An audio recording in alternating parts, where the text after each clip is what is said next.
Seton will have a poll question. I believe you are locked and loaded with a poll question today. Yeah, we got a couple options. Okay. One of them definitely needs your help populating. Oh.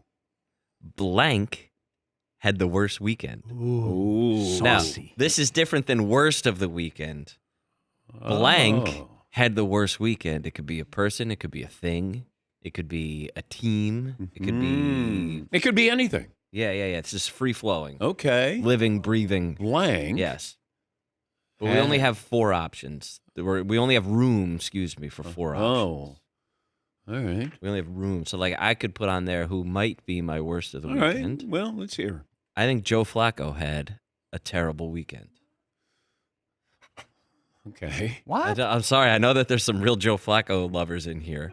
However, he was supposed to be how are you going to keep trotting out this quarterback when you got the better one on the bench? Well, the better one on the bench was in the game this weekend, and he was terrible. Well, just imagine how bad Anthony Richardson would have been. I don't know if Anthony there. Richardson would have been worse than Joe Flacco. The Colts looked terrible this weekend. I didn't have any high hopes for Joe Flacco other than he kind of goes in there and you know what you're going to get. Well, I think Paul had a lot of high hopes for Joe Flacco. I did. This is a little bit of like a setting Paul up for a response Wow. here. Yeah. Okay, I didn't know. He was a hardcore Joe Flackist. I'm a Flacco. a Flacco-ish. Yes.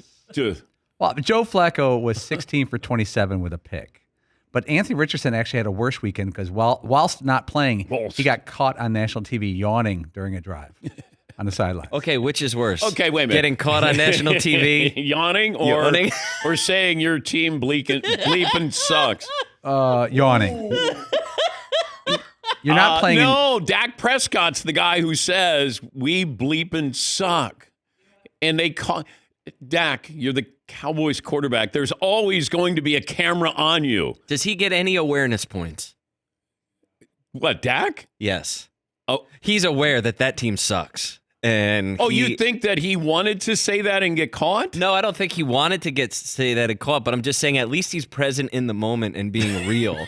Like, wow, man, we blanking suck. Instead of being like, hey, guys, some positives here to build on, all right? Come on now. Season's not over. We got a lot of ball left. Let's keep building. Dak Prescott had the worst weekend because he got hurt. They lose again. And he pulls his hamstring and he gets caught on the bench saying how he really feels about the Cowboys. Who else is in there? Marvin, do you have a suggestion? Joel Embiid. Ooh. Yo, he had a bad weekend, dude. That's a good one. Yeah, had a little run-in with a columnist there in Philadelphia. He had a very bad weekend. He pushed him, and he basically said, look, what I'm going to do to you if you mention his brother died, I think his first year in Philadelphia. He brings up his son, like your son to be proud of his dad playing. I don't know. I get it. I mean, we all want these guys to play. Joel Embiid has probably had more injuries than any other player in the NBA. Any current player in the NBA.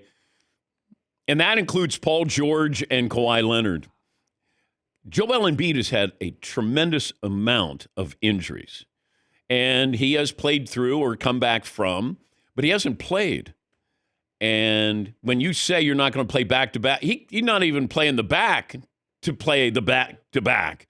And that's a mess. Columnist called him out, and Joel Embiid had words with him. It's a mess. And I don't know how you incentivize. It's weird to incentivize somebody who's making $40 or $50 million a year. Like, isn't that crazy? How do we get you to play? You'd think $40 million would be all right, I'll play. How about you show up to work, you get paid, you don't show up to work, you don't get paid? Can you punch a time clock here? You want to get paid for 62 games? Okay. You'll get paid for 62 games. Yes, Seton. Not to pick apart his words though, but to say, I've done way too much for this city, ... Man, I don't know.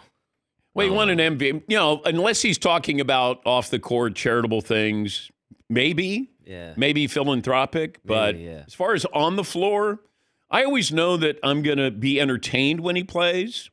And he won an MVP, and they end up losing. usually in dramatic fashion. So, and he's not playing. Like it's, their target date for Paul George. I mean, what could go wrong in Philly? Any other worstices? Yes, Paul. I will throw out Texas A&M football. They were ranked 10th. They were right back in the playoff picture. Yeah. And they get raced by South Carolina. Not a close loss, but that's a season ender. You can't get back in now.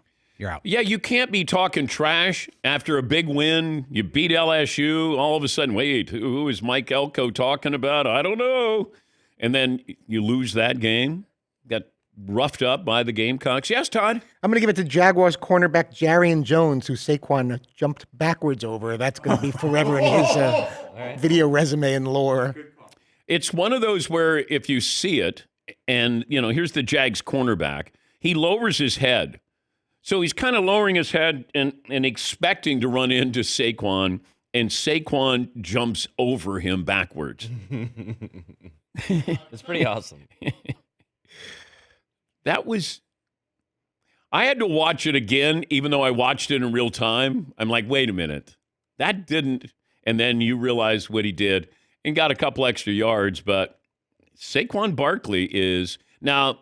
I know we talked about Derrick Henry, and rightfully so. Saquon Barkley has had as good a year as Derrick Henry and might end up with a better year than Derrick Henry. Derrick Henry now has 10,000 rushing yards, 100 touchdowns. He's going to be a Hall of Famer. But Saquon Barkley has been worth every penny that the Eagles paid and the Giants refused to pay. So we're gonna name that the Saquon Barkley rear end sail over a cornerback play. We'll come up with nicknames for that. The Giants are like, you know what? Right now it looks bad, but in 5 years from now, we're gonna see who got the better end of that deal. Of course you are. 5 years from now, people won't be saying that. All right. So, any other suggestions on who had a bad weekend, Paul? It might be obvious, but the Chicago Bears coaching staff. Because it might be over, Johnny. Maybe not for 2 more months, but it feels like it's over, Johnny. But why is it the coach and not the quarterback? Quarterback hadn't played well. He's unfireable. I know, but he can still have a bad weekend. Yeah. He has not played well. And now it's not like Bryce Young to C.J. Stroud, but you have Jaden Daniels, who people are trying to kind of shoe in for MVP candidacy.